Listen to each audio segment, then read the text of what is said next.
The 100-Mile-an-Hour Dog by Jeremy Strong. This is my 100th book, and I think it's a good time to thank all the animals that have been a constant source of inspiration and comfort, namely our pets, mine and yours. Here are just a few of mine that need a special mention. Lucy, Tao, Machiavelli, Rubbish, Bandit, and of course, Jeeves. Chapter 1. Jabbed with the Eiffel Tower. You can't blame me. All I did was jump out of the window. OK, so it was the big window at the vet's surgery. Mrs. Vet Person shouldn't have left it open, should she? And anyhow, what would you do if a vet came at you with a whopping great big needle? Just a tiny jab, Mrs. Vet Person said. Oh, yes. I saw the evil grin on her face, and I saw the size of the pointy needle, big. It looked like the Eiffel Tower. I was off like a streak of lightning.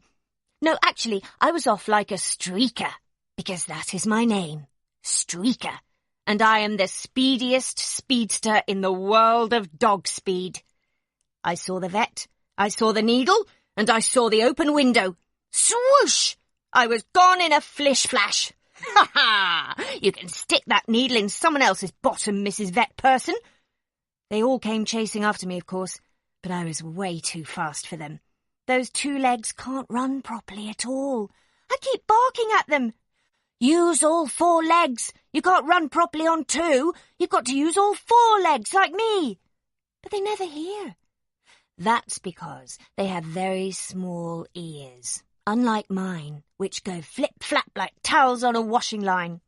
I can catch the teeny tiniest sounds, even like an ant sneezing, or an earwig with earache going, ooh, in a very small earwiggy voice like that. Of course, I was in big trouble at home after I'd run away from Mrs. Vet Person. Even Trevor Two-Legs, the boy I have to take for walks, was fed up. I thought he'd be pleased at my nifty bit of escapery, but he wasn't. He was upset. It's for your own good, Streaker, he told me. Oh, really? My own good? I don't think so. I said, I'd like to see you get vaccinated with the Eiffel Tower. Of course, he didn't understand a word I said. Humans are hopeless. What's the point in having a dog as a pet if you can't understand what it tells you? I had a long chat with Eric the cat about it after I got home. Of course, Eric said to me as he lay across half the sofa the way cats do. You do realise that you won't be going on holiday with them? What holiday? What do you mean? Ugh. If you ever paid attention to the two legs instead of living in a dream world made of sausages and pies, you would know that they are going on holiday in a few weeks to France. A dream world of sausages and pies? I don't think so. Sausages and pies are very real and important. Plus, if I was about to go on holiday, I would need a suitcase full of them, unless the place we were going to had plenty. So I asked Eric, France, what's that? It's another country, sighed Eric. Sometimes I wonder about your education. Don't you know anything? I know lots and lots, I told him. But I don't know about France. Can you eat it? No, it won't fit in your mouth. Eric smiled. I think that was meant to be a joke, but only he understood it. I was still in mystery land. It's another country on the other side of the sea. Two legs go there for holidays. Sometimes they take their pets with them. Your pal Trevor wants to take you, but they won't let you into France unless you've had your vaccination. I looked at Eric. My legs were going wobbly. You mean that thing like the Eiffel Tower? Oh, do stop being such a drama queen, sighed Eric. It's just a tiny jab. That's what the vet said, I muttered. Do you want to go on holiday to France or not? Is France nice? Do they have dogs there? Eric groaned loudly. There are dogs everywhere, numbskull. Even on the moon? I asked, wide-eyed. Only you would ask a question like that, sighed Eric again. Of course there aren't any dogs on the moon. But you said they were everywhere, so numbskull yourself. Nuh! Ha! I caught Eric out all right, pretending he was so clever. That Moggy didn't know much at all. I knew there were no dogs on the moon. I was just checking. Anyhow, that conversation made me think. The two legs were going on holiday and wanted to take me with them, but I couldn't go unless... Woofy arg! The Eiffel Tower! No wonder Trevor had been upset. I was going to miss out on a holiday with him. But what sort of holiday? I would have to be a doggy detective and find out. So I followed them around with my ears going flip-flap in case I caught a clue or two. It turned out that Mr. Trevor's dad wanted to play golf in France. I don't know why he likes golf so much. Those white balls are horrible, and I should know because I ate one once. Crunch, crunch. It's like chewing a whole pile of rubber worms. Yuck! I had to spit it out. Splurg, splurg. Anyhow, Mr. Trevor's dad had booked a camping holiday near a golf course in France. France doesn't just have dogs, it also has golf courses. But Mrs. Trevor's mum said she hated golf, and she hated porky tents even more, and she'd rather stay in a beehive. Is she nuts? I shall never understand those two legs. Then Trevor said golf was the most boring game in the world, and Mr. Trevor's dad went red and began spluttering all over the place and marching about the room, waving his arms around like a policeman directing the traffic. Only there weren't any cars, just a sofa and two armchairs, and they weren't even moving. Mr. Trevor's dad was trying to tell them that the campsite didn't just have golf nearby. It had mountain biking and archery and rock climbing and paintballing and canoeing, and they wouldn't be in a tent at all because he had hired a caravan, a special silver caravan. That was when they all went bonkers. Actually, first of all, there was a long silence while they all looked at each other, and Mr. Trevor's mum said, "Mountain bikes?" in a kind of squeaky, excited voice, and Trevor said, "Canoeing?" in an even more squeaky, excited voice, and Mr. Trevor's dad said, "Yes." Then they began shouting and screaming and bouncing around like three ice creams that had just won first prize in an ice cream on a trampoline show. When they had stopped being ice creams, Trevor went all quiet and said he couldn't go on holiday unless Streaker was with them. That's me, Streaker. As you can imagine, my ears really pricked up at that point. In fact, my ears stood up like rockets on takeoff. Mr. Trevor's dad didn't seem very happy about me going on holiday with them. In the end, though, they decided that Eric could stay behind and be looked after by a cat sitter. But they couldn't leave me behind because I was unreliable. I have no idea what unreliable means, but it must mean I'm something very special and precious, otherwise they wouldn't be taking me on holiday, would they? Anyway, to go on holiday, I need a rabies vaccination. "I don't see the point," muttered Mr. Trevor's dad. "Streaker behaves as if she's already got rabies." And they all laughed. I asked Eric what was so funny, but he was laughing so much he fell off the sofa. Serves him right, too. Eventually, he told me. "Rabies is a disease that makes you froth at the mouth and snarl a lot, and it looks like you've eaten a bar of soap. In fact, you go mad, and then you die." "I'm not mad," I said. Eric just looked at me. "I'm not," I repeated. "You jumped out of the vet's window," Eric pointed out. "And last week You ate a cushion because it had a picture of a burger on it. You're completely insane. Ha! Eric can be so catty. I went up to Trevor's room. He was lying on his bed looking sad, so I lay on his bed and looked sad too. Then I realised he couldn't see me looking sad because I was lying on his head, and in any case he was waving his arms about because he couldn't breathe. So I got up and rested my head on his stomach and said I was sorry, and I'd go to see Mrs. Vet Person with him if he really wanted. I said all that without even moving my lips. I did it with sign language, using my ears. I'm pretty good at that. And Trevor is clever, so he knew what I was telling him. He looked me in the eyes and nodded. Tomorrow, then. Tomorrow. So that's it. Tomorrow, I'm going to have the Eiffel Tower stuck in me. Chapter 2. An awful lot of fuss goes on. I've done it! I've been vaccinated. It was easy peasy. I didn't feel a thing. I went with Trevor, and he gave me 3 jam donuts, and by the time I'd finished eating them, Mrs. Vet Person had done it, and I didn't even notice. I don't know why Eric made all that fuss about it. There was lots more fuss today, because first of all, we had to go off to this funny box kind of place, and Trevor tried to get me to sit on a seat, which was impossible because the silly seat was only just the size of my bottom. But there was still the rest of me, wasn't there?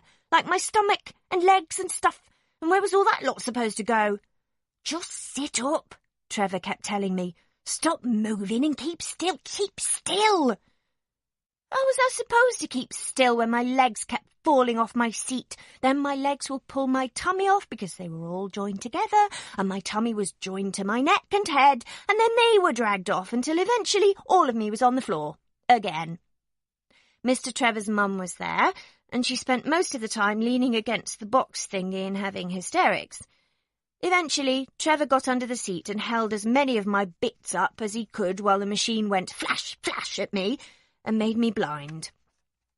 We had to wait after that until something came out of a little slit in the side of the box, and I thought it was chocolate, like you get from a chocolate machine at the station, so I ate it. Guess what? It wasn't chocolate.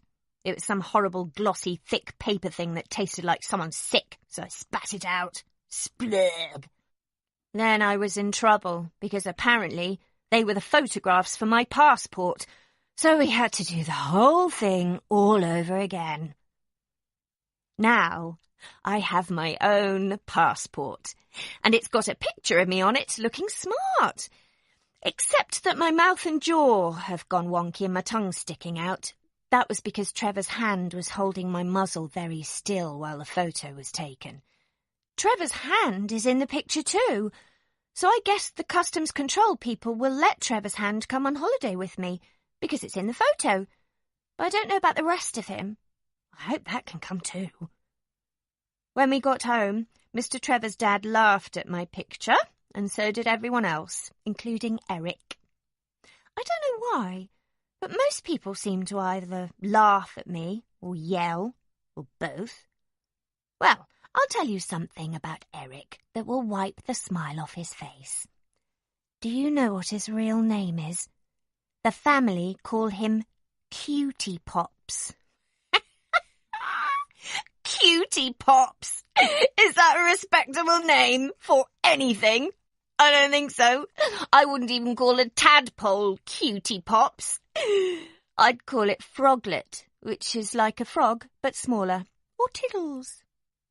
Anyhow, Mr. Trevor's dad had something to say to Trevor. We have to get Streaker used to travelling on long journeys in the car. My ears went on red alert, although actually they're black, but you know what I mean. Right, said Trevor, nodding wisely. So that's your job, Mr. Trevor's dad added. But I can't drive, Trevor spluttered. I'm 11. I'm not asking you to drive, Trevor. I want you to train Streaker to sit still, that's all. That's all. That's all? And he went on. Train Streaker to sit still? That would be like training a snake to do handstands. In other words, impossible. Well, really. Do you have any idea what he meant by that? Because I don't. I thought it wasn't a very nice thing to say. I'm not at all like a snake, except for my tail. And in fact, I can do handstands, but only for a tiny bit of a second. It's when I run too fast and do a somersault, and there's that bit in the middle of a somersault when your legs are in the air instead of your head, and your head is where your legs are. That's the handstand bit. Only it's more of a paw stand, I suppose. Trevor was pretty fed up about training me to sit still, and he decided he definitely needed help, so he rang Tina on his mobile, and she came round at once. Tina always comes round immediately because she fancies him, only he doesn't know. Or at least he pretends he doesn't know. In fact, Trevor is Tina's boyfriend, but Tina is not Trevor's girlfriend. I think I got that the right way round. Trevor says Tina is just his friend, without the girl bit. Excuse me while I have a good snigger, because I saw them kissing once. Okay, so it was her kissing him, but they were very definitely kissing. She crept up on him from behind and kissed his cheek. You should have seen him jump. He rushed upstairs to the bathroom and washed his face 3 times, with soap and everything.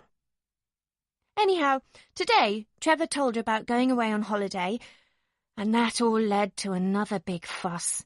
Tina turned white and collapsed on the sofa. I thought she'd fainted because her eyes were closed, but then I saw her open one eye halfway and take a quick glance at Trevor to see if he was paying attention. Crafty or what? It didn't do any good, though, because Trevor wasn't taking any notice. You're going away, she answered in a kind of half-dead voice. Yes, 2 weeks, in France. I don't think Trevor had even noticed the fainting bit. I shan't see you for 2 weeks. I shall need trauma counselling, murmured Tina. Trevor just grunted. Don't overdo it, he said. Honestly, girls, everything's a drama. He sat down and folded his arms across his chest. You've got to help me, he told her. Have I? She answered, very coolly, I felt. Please, he added hastily. Maybe. What's the problem? Trevor explained about the training. After all, he went on, you train Mouse really well. He sits still, doesn't he? I never taught him to do that. He's just lazy, Tina pointed out. Oh, ha ha! That is so true. I've known Mouse for years. He's a huge St. Bernard. You know, they're the ones that look like Shetland ponies with no neck. He's as lazy as a retired rock. You will send me a postcard, won't you? Tina asked. I haven't gone yet, Trevor scowled.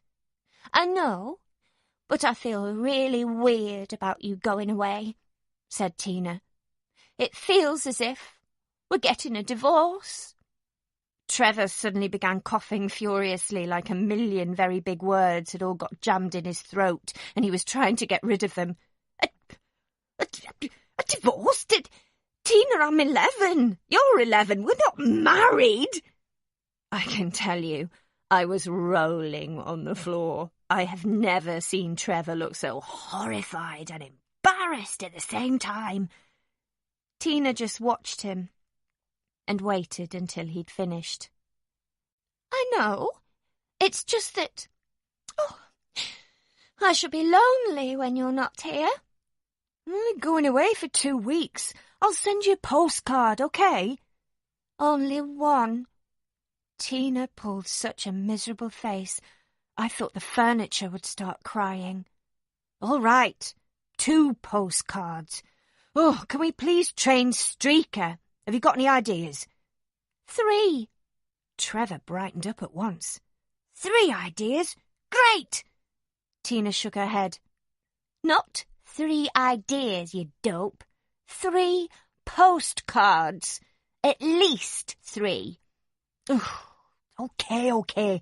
4 postcards. I'll send you 4. Now, please, can we get on? Tina gave him a twinkly smile. Did you know, she said, that in France, when people meet each other, They kiss on both cheeks. We're not in France, Trevor told her. No, but you should practice. Tina paused. With me, she added. Quite unnecessarily. Trevor leapt to his feet as if a crocodile had just bitten his you-know-what. I think we should try and train Streaker now. You can tell me what your idea is on the way. He made a grab for my lead and set off for the garden. Tina pulled the remains of a biscuit packet from her pocket, and I was beside her in a flash. Biscuits are my favourite. Apart from pizza. Salami, ice cream, sausages, chips, roast chicken, burgers, crisps. You get Streaker to sit, and I'll give her a bit of biscuit as a reward, Tina said. Right, agreed Trevor. Streaker, sit. Roast potatoes, donuts, fried onion rings, hash browns, muffins.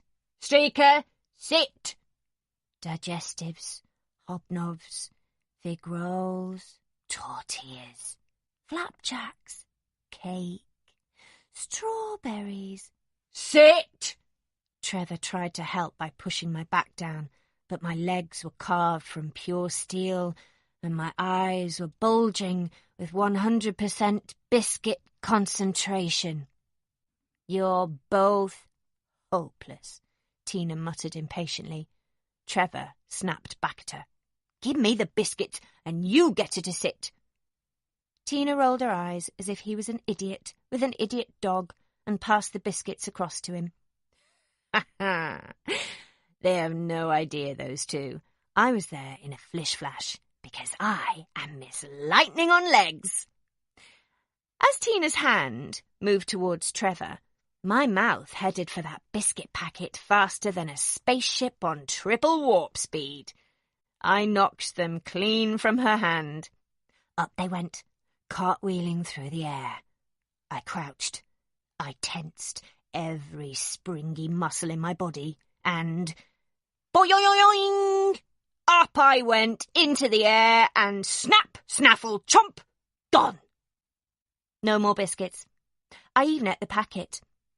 Then I sat down and looked at them both. Well, Tina sighed. She's sitting. Ha ha! I love being a dog. Chapter 3. Training Trevor. Sometimes I have no idea what those two legs think they are doing.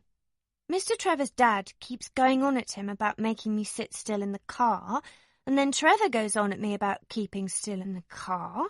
What do they think I'm going to do? I'm 100% harmless. I will sit there like a statue and not even flap my tongue at them or my ears. I won't even blink. Though it might be nice to sit in the front.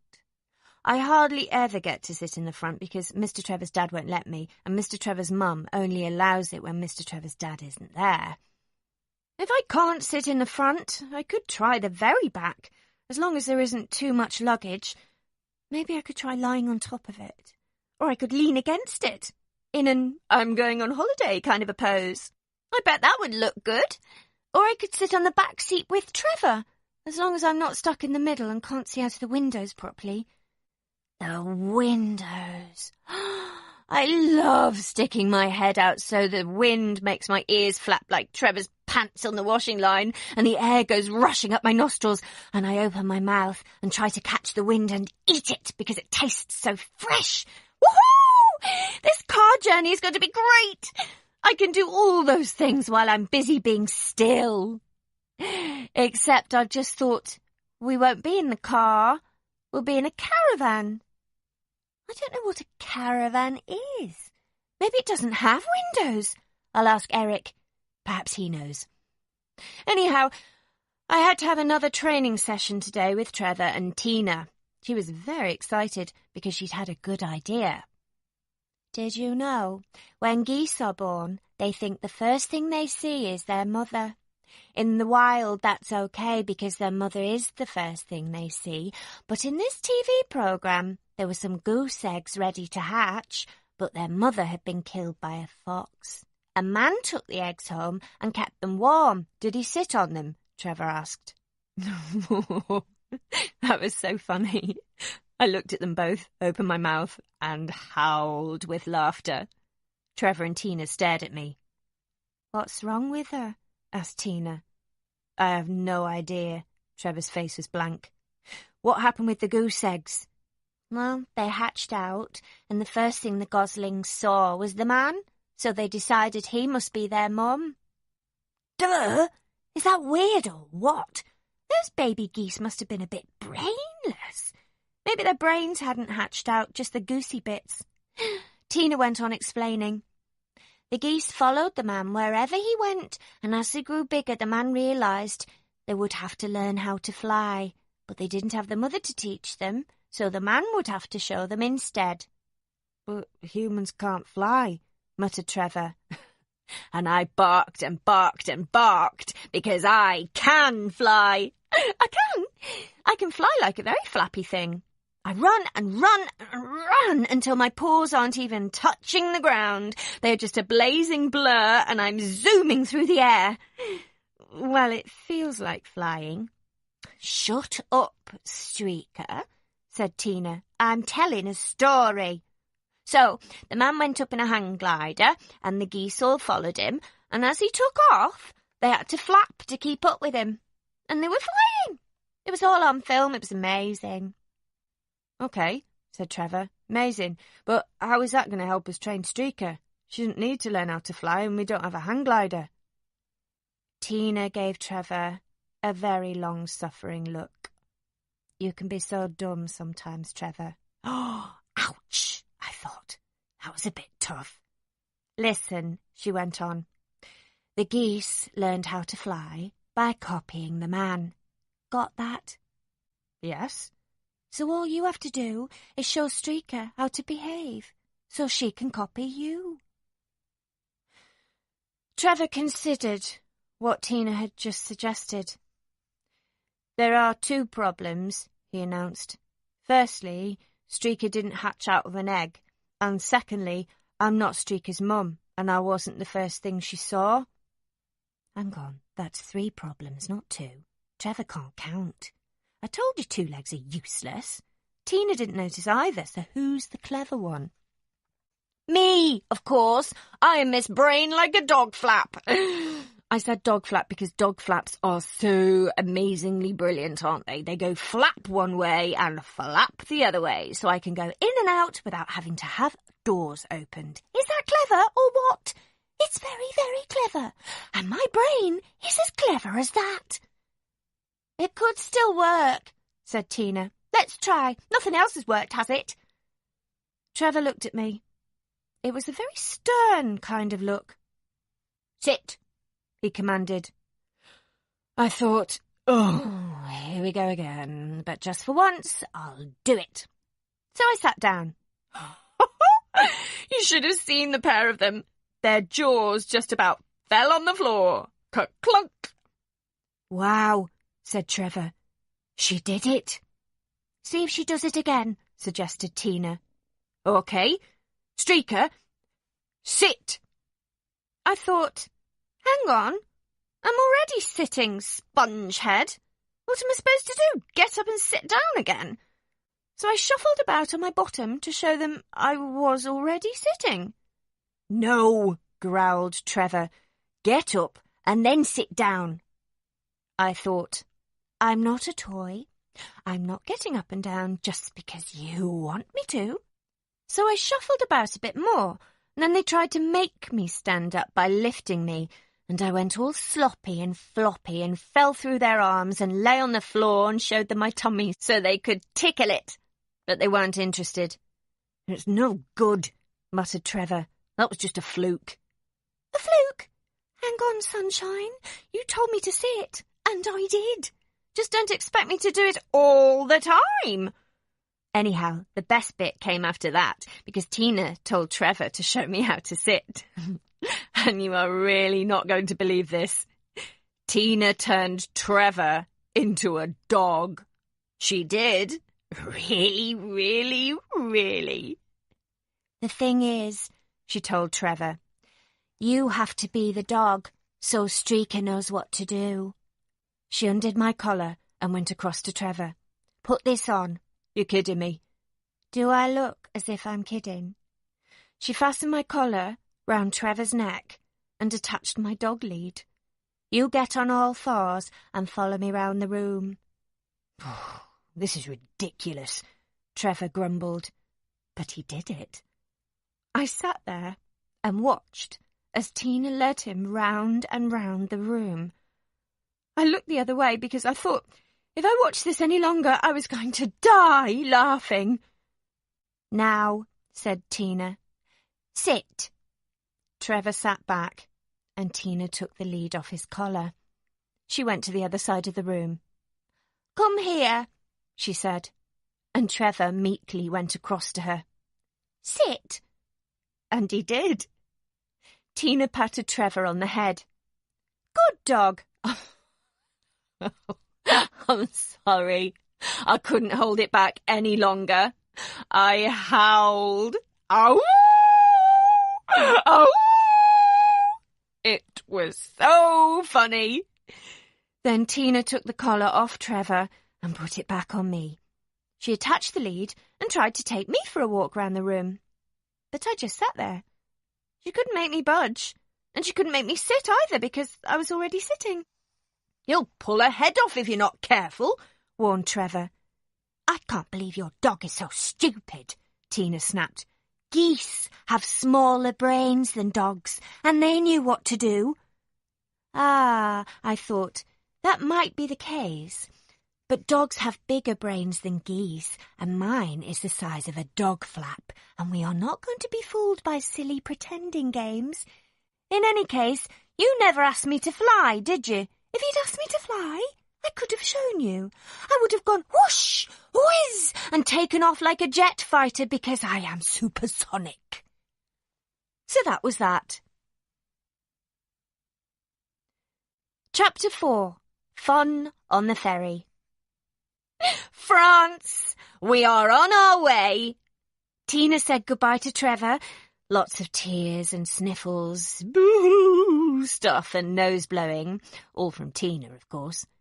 Trevor tried to pretend he wasn't there, but not very effectively because he was. He looked like an embarrassed tomato.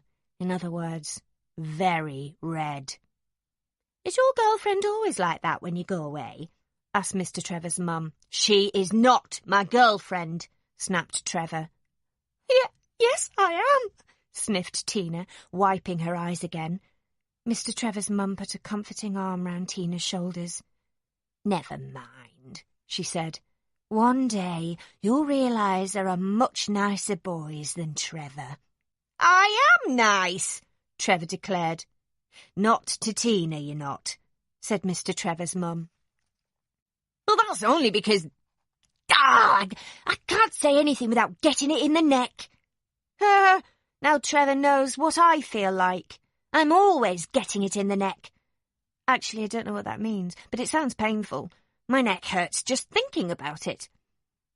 I went and said goodbye to Eric, but he didn't cry or sniff or anything like that. He just closed his eyes and pretended he was asleep. But I knew he wasn't, because I poked him, and then he was awake. "Cheerio," I said. "I'm going to France now." Do you know what he said? "Hooray! Peace and quiet at last." And he shut his eyes.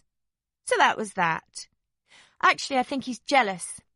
I might come back with a suntan. Now we are on the road, zooming along, and my ears are flip-flapping out of the window, and we are towing a house behind us. That's what a caravan is. I've found out.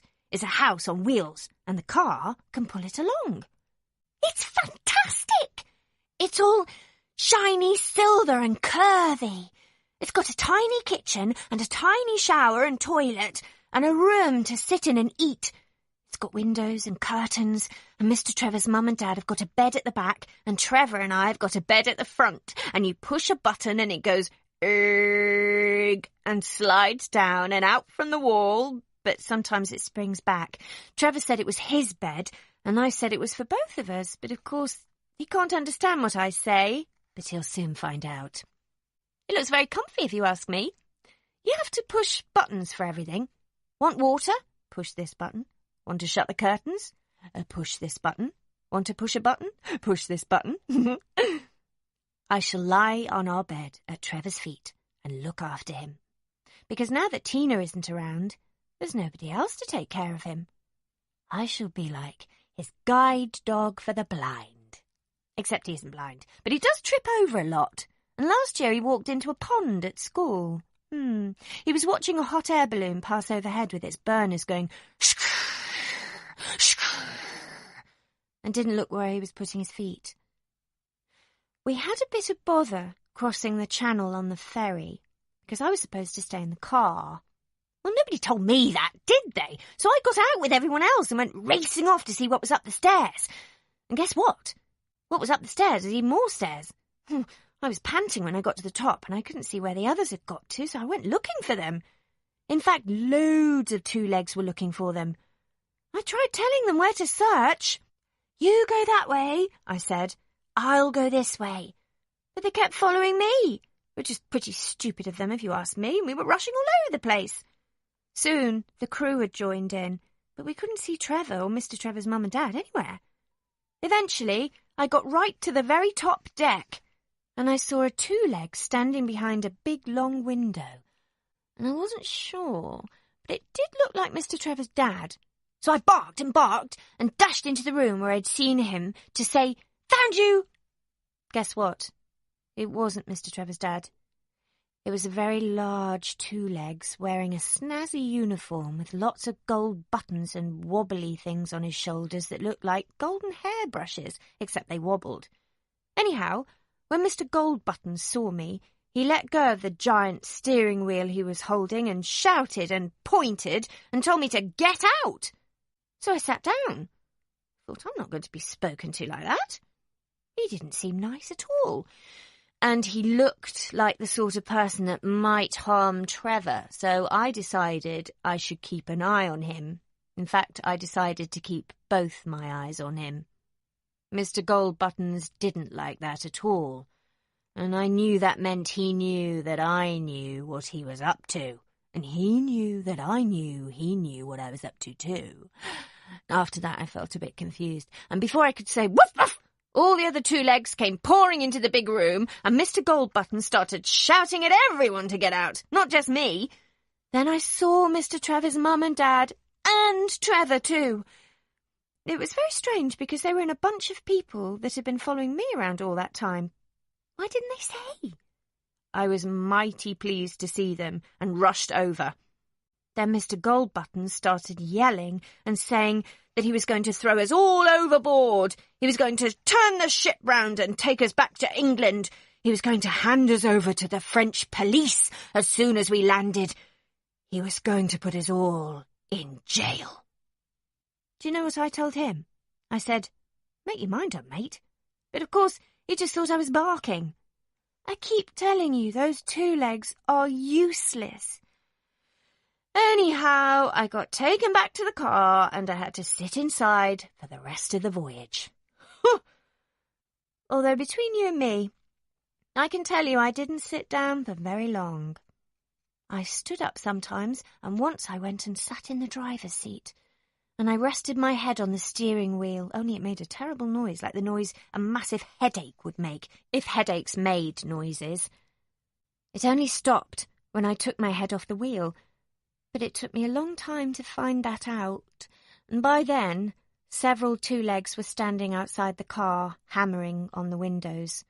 They were a little bit open to let fresh air in, but the two legs couldn't get in, so they just had to stand outside and shout.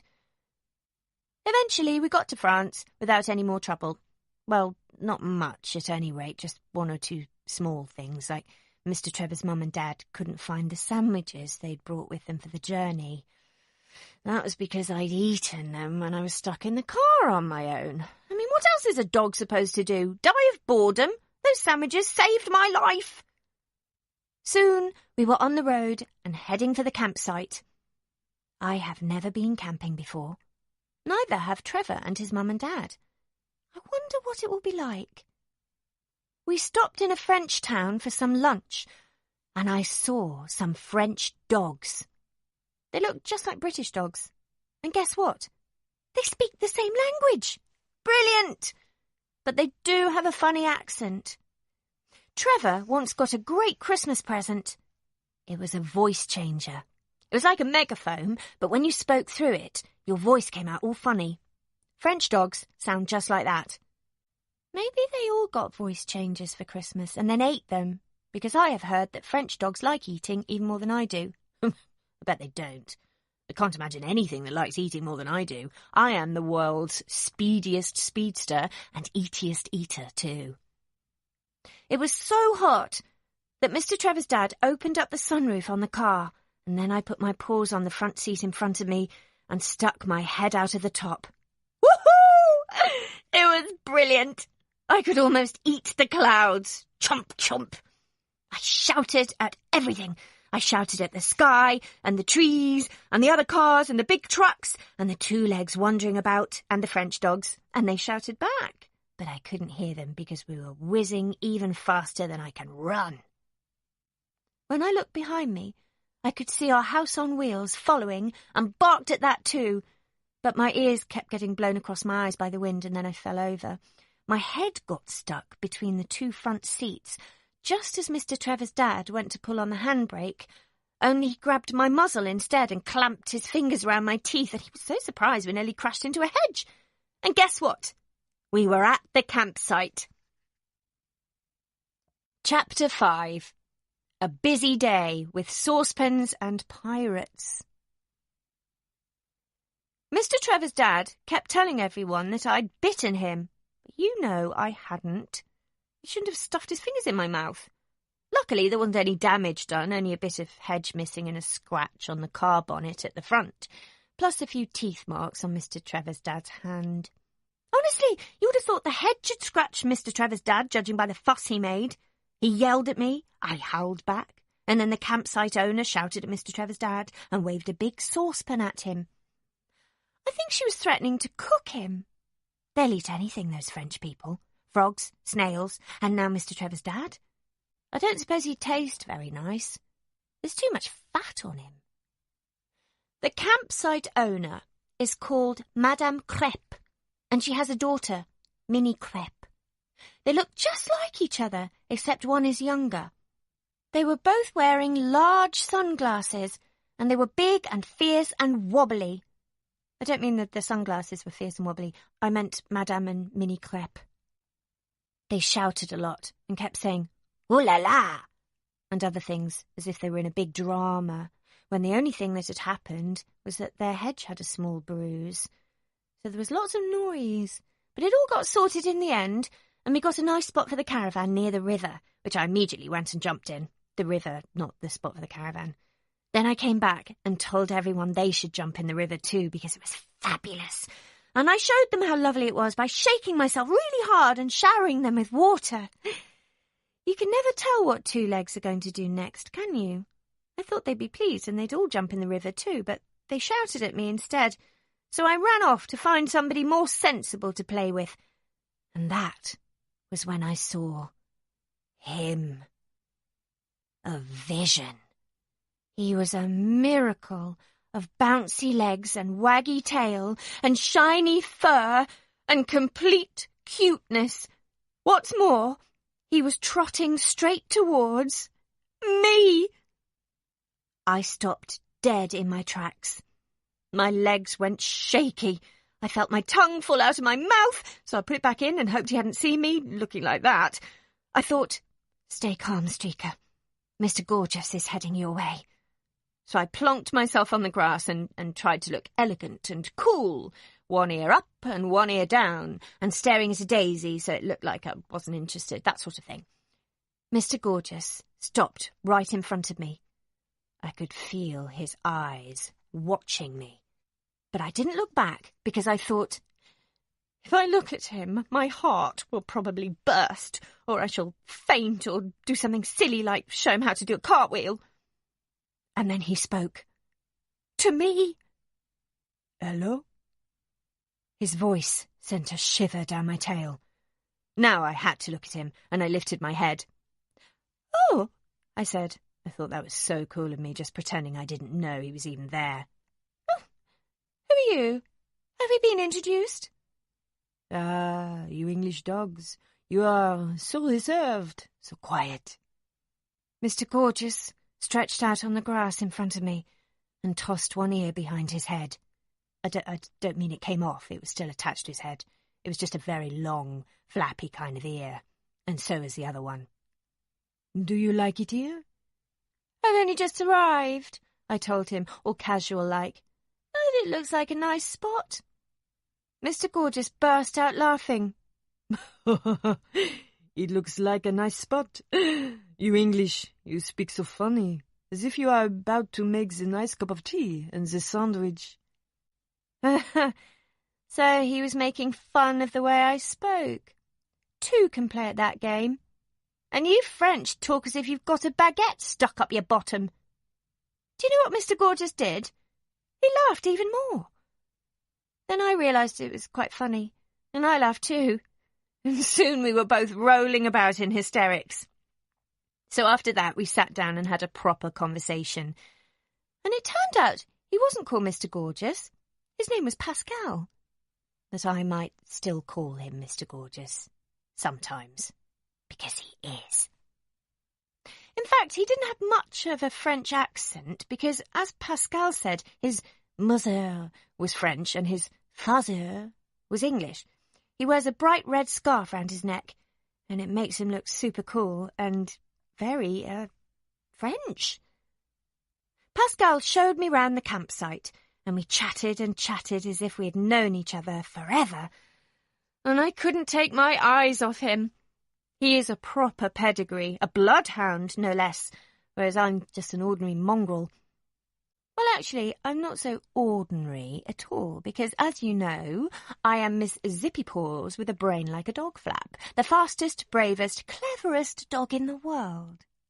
Even so, a bloodhound. It's a bit like an ordinary two-legs being introduced to a duke, or even a king. After that, I thought I'd better get back to my two legs, so I said goodbye to Pascal and hoped that we would meet again. And he said he hoped we would meet again too. And I said, let's make it soon. And he said, very soon. And I said, how about in 2 minutes? And we both had hysterics again. I like him a lot. I went trotting off to see my family, and I was thinking about Mr. Gorgeous Pascal, and I saw another dog. And he was massive. He was even bigger than Pascal, and he had jaws like a mechanical digger. He was with 2 smaller dogs, and they were deep in conversation.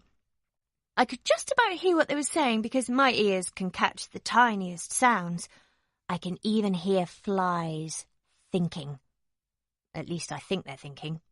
Maybe they're just brushing their teeth. Yeah. You know the cars? Said the big dog. Yeah, we know the cars, said the middle dog. Yeah, the cars we chase, nodded the smallest dog. What about, instead of we chase them, we jump on them, and we bite them and make big teeth marks, and scratch them with our paws. Huh, that'd be really big funny. Laughed the middle dog. Yeah, big funny. Why would that be funny? Asked the smallest dog. The middle dog fell silent and looked at the biggest dog. Obviously, the middle one didn't know why it was funny either. The big dog snarled. Because it would leave the whopping great marks on the cars, the people would get so angry, and they'd blame some kids or some other dogs, and we sit there and watch all of it, and our heads are laughing off. Then he spotted me, and his ears pricked up at once. Oh la la, look at this beauty coming our way. The big dog got to his feet and swaggered towards me with the other 2 in tow. Hello, sweetheart, he grinned. I'm not your sweetheart, I told him. Are these your friends? Yeah, said the middle dog. We're in his gang. We're pirates. I'm not, said the smallest. I'm the alien. No, you're not. You're the pirate, snarled the big dog. I'm the alien pirate, then, insisted the smallest. I'll deal with you later, the big dog hissed, and turned back to me, all teeth and smiles. My name, he announced proudly, is Barbarossa, Pirate Chief. He pointed with his nose at the middle and smallest dogs. He, Bish, he, Bosh, in my gang. You join the gang too? Bish nudged Barbarossa. I thought we were pirates, not the gang. We're the gang of pirates, stupid, growled the pirate chief. I'm the alien, the small one insisted. I don't want to join your gang, I told Barbarossa, while he glared at the small one. The glare instantly snapped onto me, and his lips curled back, showing his teeth. He had a lot of teeth, and they all looked pretty pointy. He went on. If you're not in the gang, pirate gang, Bish butted in, if you're not in the gang, we can't protect you. Barbarossa pointed out. Oh, protect me from what? I asked. The gang, the pirate chief declared bluntly. Huh?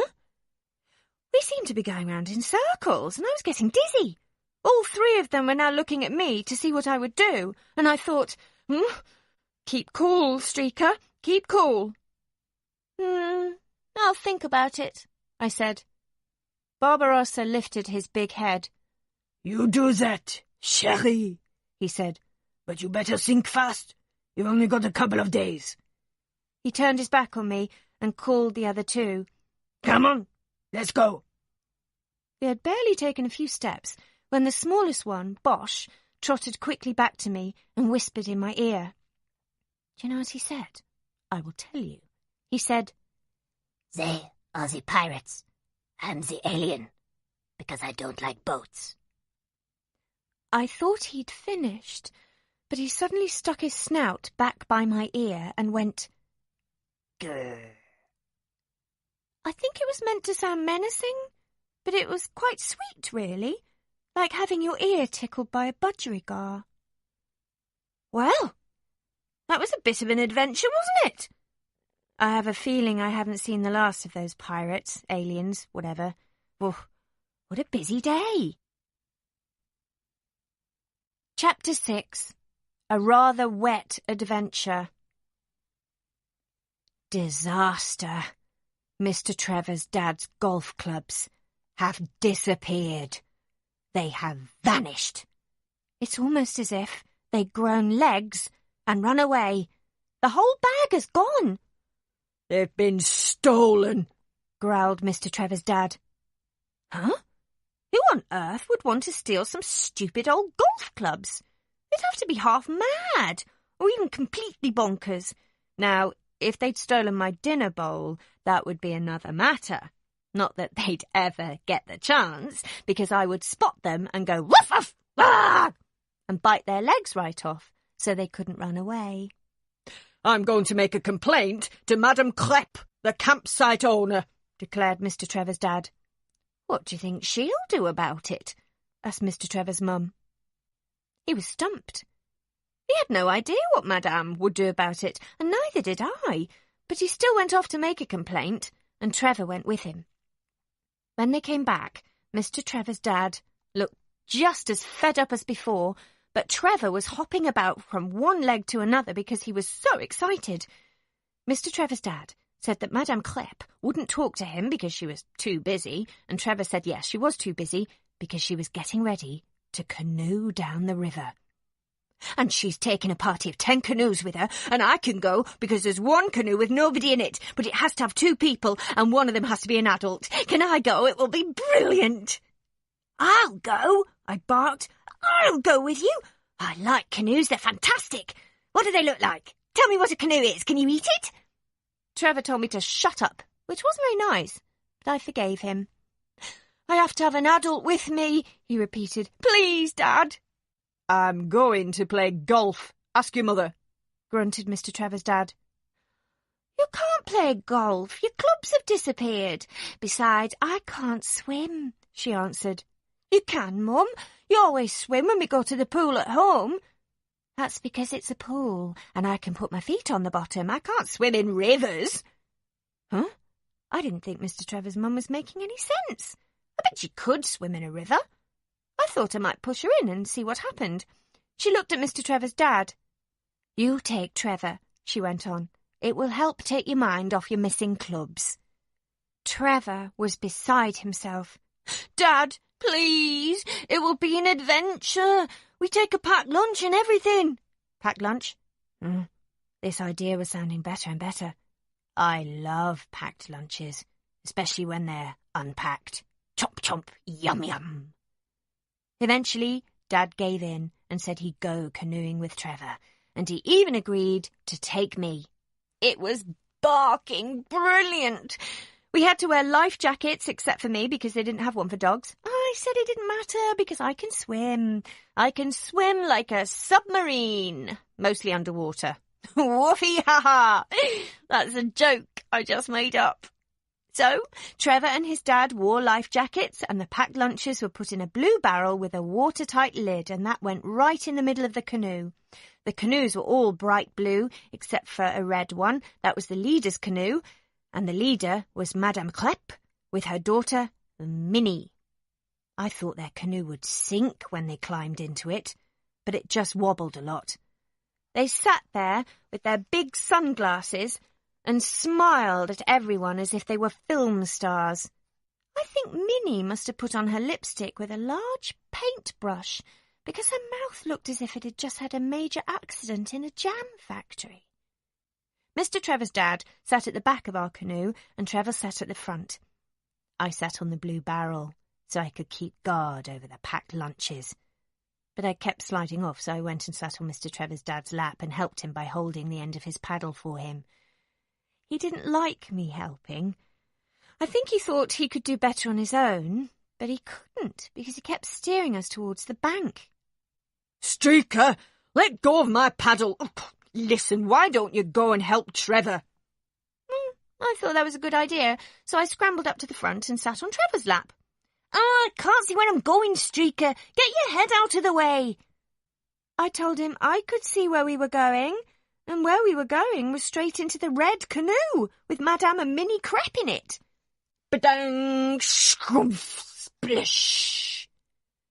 The red canoe got a hole in it and quickly began filling with water, with Madame and Minnie still paddling furiously. They looked so funny, but I don't think they thought it was funny at all. They sank further and further until the water was up to their shoulders and you couldn't see the canoe because it had drowned, but they were still trying to paddle. Madame Klepp grabbed hold of the front of our canoe trying to save herself and pulled so hard it capsized, and we tumbled into the river and began splashing about and yelling, or barking in my case, although I was actually saying what fun it all was. The other canoes paddled over to help. I tried to scramble on board one of them, but when I got my paws on the side, their canoe overturned just like ours had, and they were in the water too. Well, I had to go to another canoe, but the people in that one shouted at me and tried to push me away with their paddles. They made their canoe rock about so much that their canoe tipped over, so it served them right. Good thing everyone was wearing a life jacket, except me, because I'm a dog and I'm the swimmiest swimmer in the world. Now there were 9 of us thrashing around in the river, yelling and screaming. People on the bank were rushing about shouting advice. Someone threw a lifebelt into the water, but it hit one of the canoes that was still afloat, making a big hole, and that one sank, and as they fell in, they grabbed at the canoe next to them, and that capsized. And then there were 16 of us in the water. I think some of the others had just jumped in to see what the water was like. And then, horror! I noticed all the blue barrels containing our packed lunches floating away down the river. Oh no! I knew I must rescue them, so I set off in pursuit. I thought, I shall be a hero for rescuing all the packed lunches and saving them from a fate worse than being eaten. After all, nobody wants to drown, not even if you're a sandwich. I shall be Super Dog. So off I went. I'm not sure what happened after that because I disappeared round a bend chasing after our lunches and I got separated from everyone. I had to give up on the barrels eventually. I couldn't get a grip on any of them. So I just let go and watched them drift away, never to be seen again.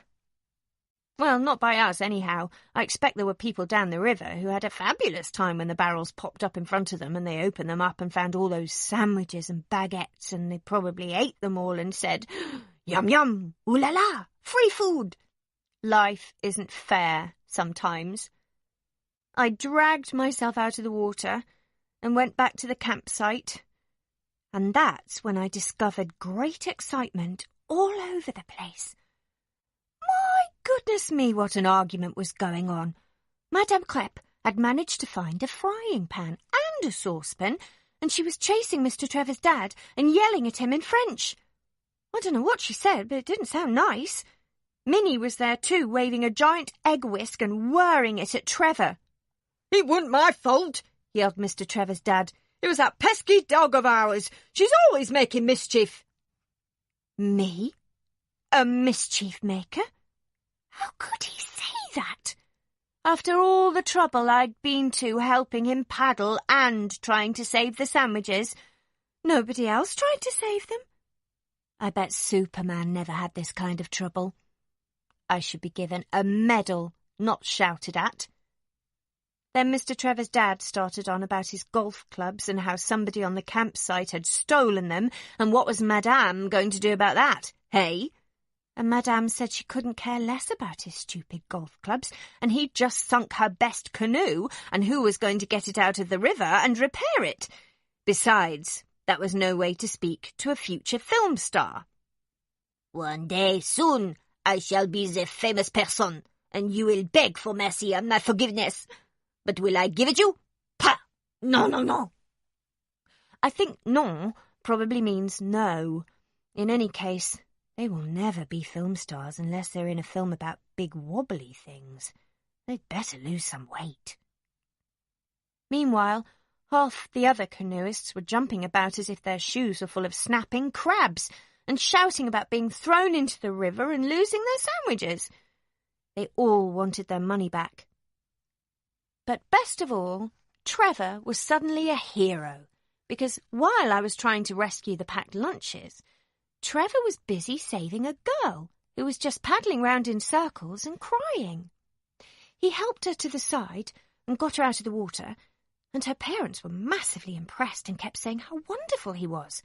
And of course the girl, well, she was looking at Trevor as if he was the biggest bar of chocolate ever. It was all terribly noisy, and I didn't know what to do. I kept running around trying to decide, and you'll never guess what, I will tell you. I saw Pascal again. Yes, I did. And here's another guess what. Who was Pascal looking after? Emily, the girl Trevor had helped, and her parents. People always seem to think that they look after their pets. They do not. We are looking after them. Please remember that in future. Anyhow, I zoomed over to Pascal like a jet going for the world jet speed record, but then, just when I was getting near, I thought I'd better be a bit more elegant and ladylike, so I slowed right down to a gallop. Of course, Pascal wanted to know what had happened, and I told him everything, especially about how I'd saved everyone and helped them out of the river. Okay, so I exaggerated a tiny bit, but only because I would have saved them if I hadn't been busy trying to rescue the packed lunches. Oh, one has to prioritise. "You are so brave," he murmured in my ear, "like the princess fighting the sea dragon." That made me blush, but I don't think he noticed, thank heavens, because I'm black all over and blushing doesn't show. I told him about the stolen golf clubs too, and he said it was a mystery why people played golf at all, and I said, exactly. We are like two peas in a pod, except we're not green, or small, or round, or edible, but you know what I mean, don't you? Then he said he thought Emily fancied Trevor, and he said, "Love is a wonderful thing." And I said, "Yes, it is. And the only thing that would make it even better would be if love was made of sausages." Chapter 7. I become an international criminal. Those thieves have struck again. This time, they pinched a smart new trailer that one of the campers was using to store all their holiday gear. They also nicked a very expensive barbecue set from outside Emily's parents' tent and Pascal's dog bowl. How dare they? Pascal is mortified and very upset. He says he should have heard them, and if he had, he would have bitten their legs off. Woof, woof, rah! Exactly, I said comfortingly. That's what I like doing. I could have helped you. We could have had a leg each. Rah! But he didn't laugh. In fact, he was so depressed I had to hold his paw and lick his ears, which he liked. Anyhow, it's not much fun having robbers running all over the campsite. What next? They might steal our wonderful caravan, the Silver Shell. They might kidnap Mr. Trevor's dad and Mum. And Trevor. Or, mega major disaster, suppose they steal my dog bowl. I'll tell you what they could steal, and it would make me very happy. Madame and Minnie Klepp. They're always complaining and telling everyone off, especially me. Just this morning, they had a real go at me when all I did was eat their pizza. They shouldn't have left it on a table outside their house, should they? What a stupid place to put a pizza. The only sensible place to put a pizza is in your mouth. Or rather, in my mouth. So I did. Then they shouted at me, so I shouted back. Pascal heard me barking and came to my rescue. He is so brave and handsome. He galloped right up to my side with his great big ears going flollop, flollop. What is the matter, my precious princess? Oh, I love the way he talks to me. I told him about the two Klepps, and he began barking at them too. That was when Madame dashed into her house and then dashed straight back out again carrying the biggest frying pan I've ever seen. It was large enough to fry a hippopotamus. Minnie Klepp followed her mother, and she came whizzing back out with a giant onion in one hand and a bunch of carrots in the other. Maybe they were planning to make us into a stew. They came charging straight towards us. That was a bit scary, so Pascal and I took off. Madame and Minnie came right after us, yelling their heads off and calling us so many names. I can't tell you what they were, as I don't speak French, and I'm guessing they weren't very nice. We shouted back at them. Then Madame Krepp started yelling, Barbarossa! Barbarossa! Kill them! Well, that was a surprise, I can tell you. Of course, Barbarossa came crashing after us with Bish and Bosh bouncing and barking behind. Woof, woof, woof. It seemed like everything was shouting at Pascal and me, even the trees and the birds and the sky. Soon, most of the campers were standing outside their tents and caravans and motorhomes watching the chase. The pirates were making enough noise to wake the dead. Yeah, we hear you, stupid pirate dogs. Barbarossa was shouting all sorts of things at us. If you joined the gang, I could have protected you. Now, I'm going to have to eat you with my extra large chomping jaws and the very sharp teeth I will enjoy so much. He said all that while he was running at full galumph and panting, so it came out even longer, like this. If you'd galumph join the pant gang clump, I could pant have galumph protected pant you. And so on. You get the picture. The trouble was that there were now 3 dogs and 2 large humans after us, and there were only 2 of us. I was fine because I can run like a wind racing another wind and winning. But Pascal was not as fast because he's a bloodhound and he's slowed down by heavy things like dignity, which I don't have. Plus, he has supergiant ears that are like air brakes. Then, to make matters worse, the police legs arrived. Later we discovered the police legs were there because the people who had had their trailer stolen had called them. I think the police legs must like chasing people and dogs, because that's exactly what they did. They leapt out of their blue vans, blew their whistles and came careering after us. I think they thought we were the robbers, but why 2 dogs would want to steal a trailer, I have no idea. Anyway, it was really difficult to get away because they were all over the place. Everywhere we turned, someone or something got in our way. We dashed round tents, through tents and over tents. We slid beneath caravans and shot out the other end. In fact, we were like the most amazing stunt dogs ever. We were. Of course, it did mean quite a few tents got squashed, or they fell over, or they simply collapsed altogether. In fact, it was a bit like the scene the day before, with all the sinking canoes, only this time the tents were capsizing. The people inside them weren't very happy either. They had to fight their way out, and then they joined in the chase with bits of tent still stuck to them. We were being hunted down by great flapping monsters as the campers tried to free themselves from their own tents, but instead just got more and more tangled up in guy ropes and cloth, not to mention arms and legs. And then, just when I was racing along like a Ferrari with cheetah legs, there was a great big blazing barbecue right in front of me, and it was barbecuing. I had to jump like the biggest jumpy thing you can think of, and the barbecue was sizzling hot with flames and everything. With one giant leap, I flew, see, I told you I could fly, right over the grill, and I even managed to nick a sausage on the way past, but it was, wow, hot, and I dropped it, so I had to stop and grab it again. It was really quite funny. But then all of a sudden, Pascal and I found ourselves surrounded, and then we were arrested. So that was that. Madame Crêpe was fuming. She shouted at the police legs, telling them what criminals we were. I kept trying to say it was hardly our fault. She was the one who had started everything by chasing us with frying pans and carrots. I mean, what's a dog to do? We're not going to sit there and allow ourselves to be pelted with giant onions, are we? Of course, the police legs just thought we were going woof, woof, woof. They rounded us up and we got taken to the police station along with our owners. Pascal seemed very anxious now because he'd never been to a police station in his whole life. I told him there was nothing to worry about.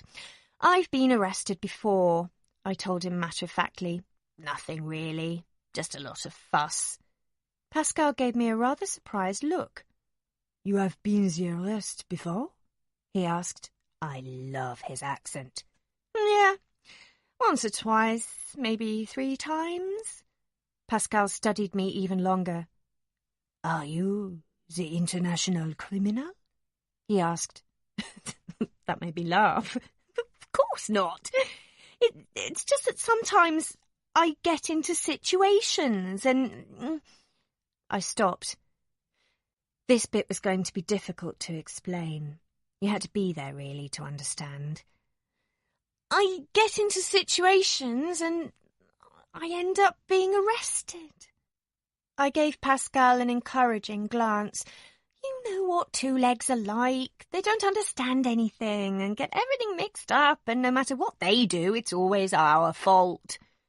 Now that was something Pascal understood very well. Madame Crêpe and Minnie appeared at the police station too, and made a long, long list of complaints. Honestly, I thought they'd never stop yakking. I thought we'd still be there at Christmas if they went on much longer. Then Mr. Trevor's dad got questioned, and he pointed out that there were far more serious things going on at the campsite than a bit of trouble from a pair of stupid dogs. Stupid dogs? I told him. I gave him an earful.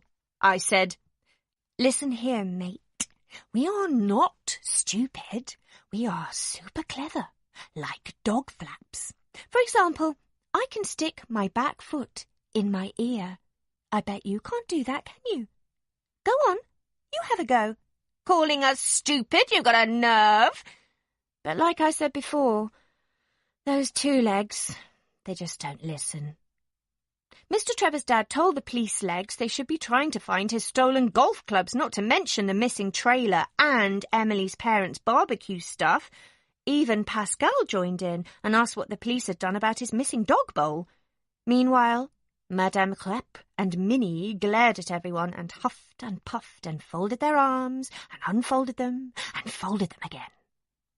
Eventually, the police legs had to let us go with a warning. The warning was in French, so I had no idea what they were saying. Pascal told me instead. They are saying if we go charging about like that again, we shall be put in the cages without the key. I nodded and leaned against him. I wasn't tired or anything. I just wanted to lean against him.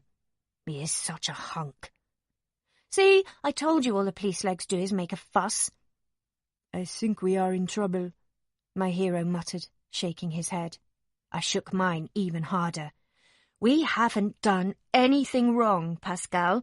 We weren't the only ones to have problems with tents.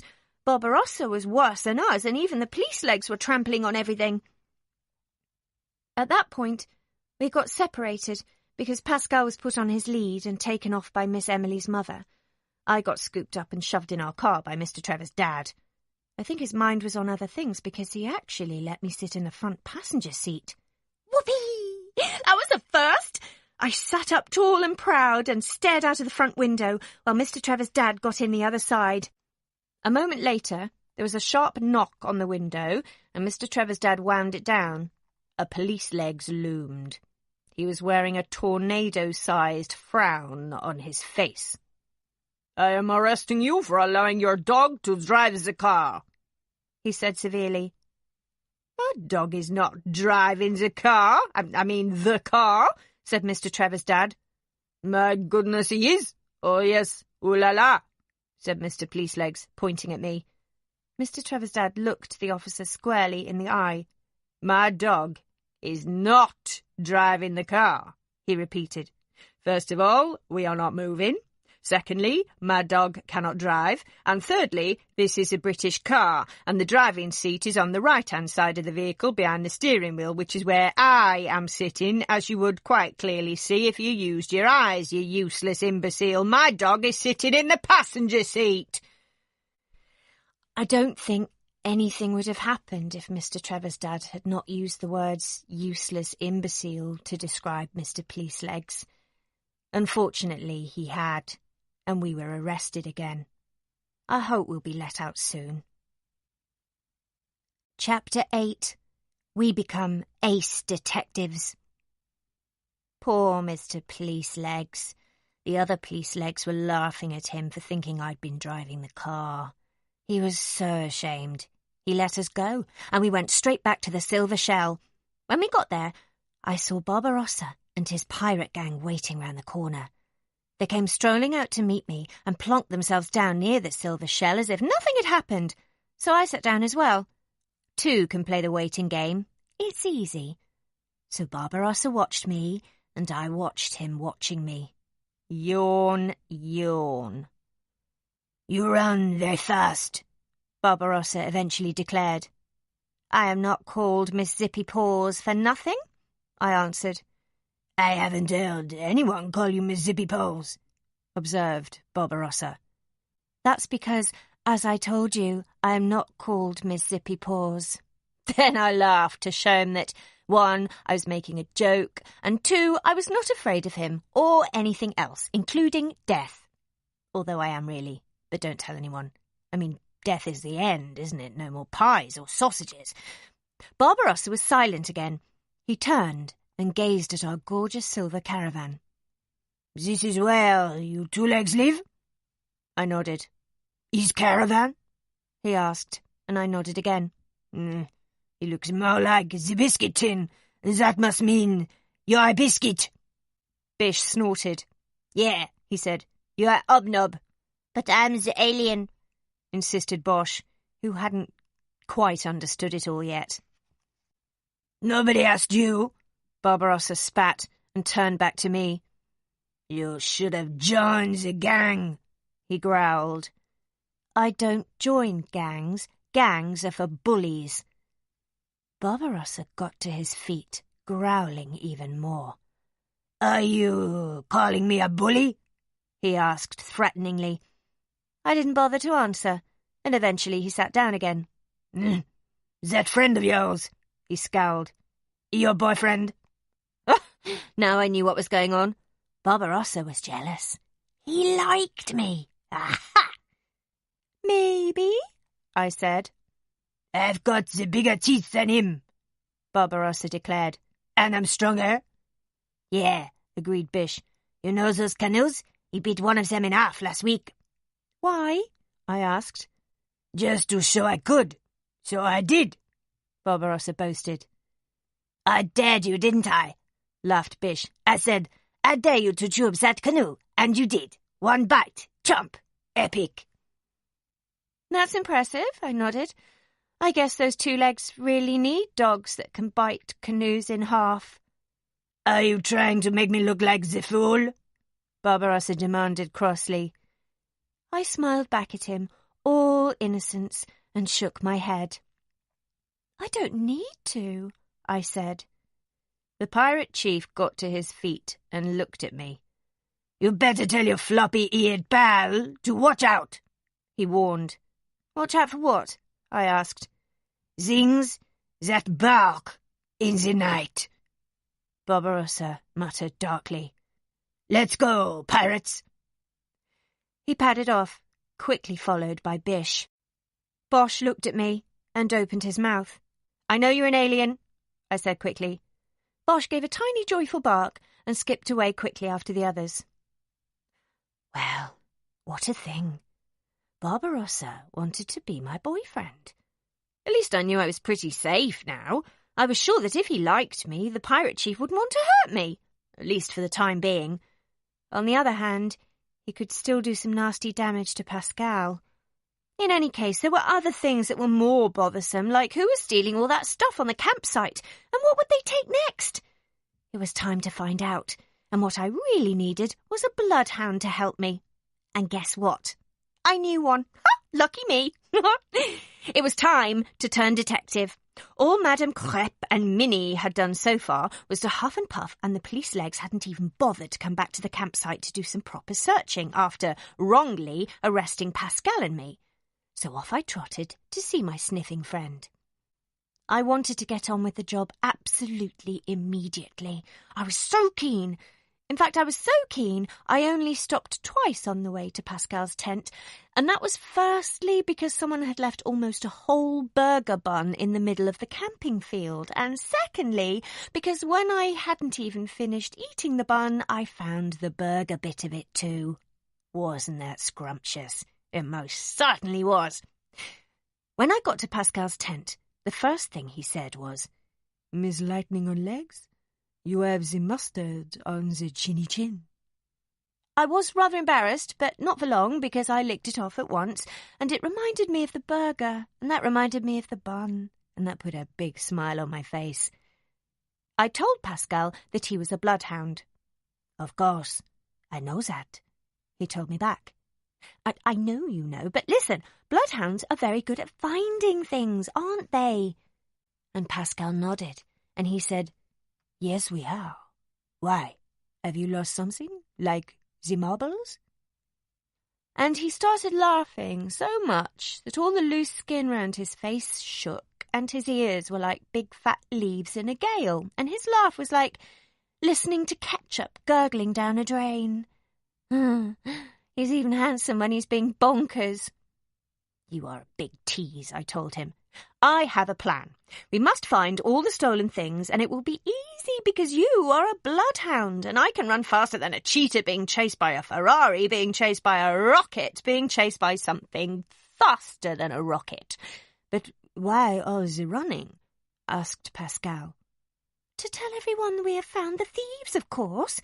They will want to know, and when I tell them, they will think we're very clever, and they will pat us and say, 'Good doggies,' and give us medals and feed us with giant pizzas. Yum, yum." You are right about them saying good doggy. At the moment they think we are bad doggies. I don't like this feeling badness. So, we find the treasure and everyone is happy." "Exactly. Come on." "No. First, I show you something," said Pascal. He led me over to his family's tent and peered round the door. "Shush, keep it quiet." So I kept very quiet, and I peeped round the door, and you will never guess what. There was Trevor Two-Legs. I'd been wondering where he'd got to.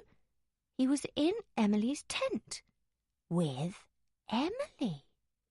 They were sitting close together on an upturned box. Emily had a book, and she was reading to Trevor and pointing at something in the book. "What is she doing?" I whispered to Pascal. "She is teaching him the French," he whispered back. "She tells him some French words and makes him say them back, and look, that is what happens if he gets them right."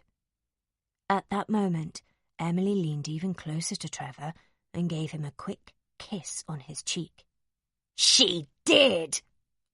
Oh, Trevor turned very red and tried to move a bit further away, but he couldn't because he was trapped against the wall of the tent.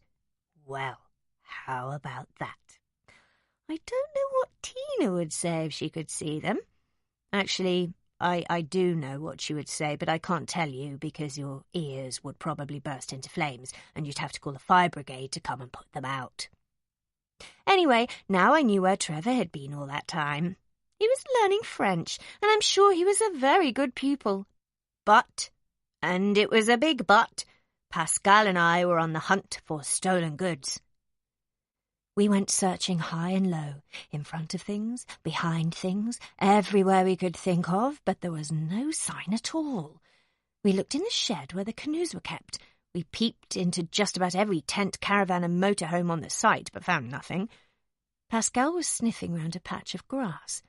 He couldn't see anything in front of him at all. He just stood there, only his head moving as he went sniff, sniff, sniff. I was thinking that if that was what bloodhounds were famous for, anyone could do it.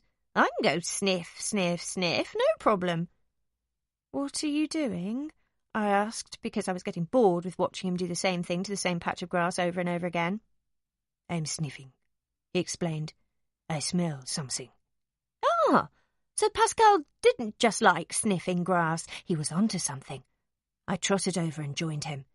I took one whiff, and every nerve in my nose went crazy, as if they'd just arrived at the best party ever. Pascal, you know what that is? It's the smell of barbecued sausage. Of course, my petit champignon. You are so clever. Petit champignon? What on earth does that mean?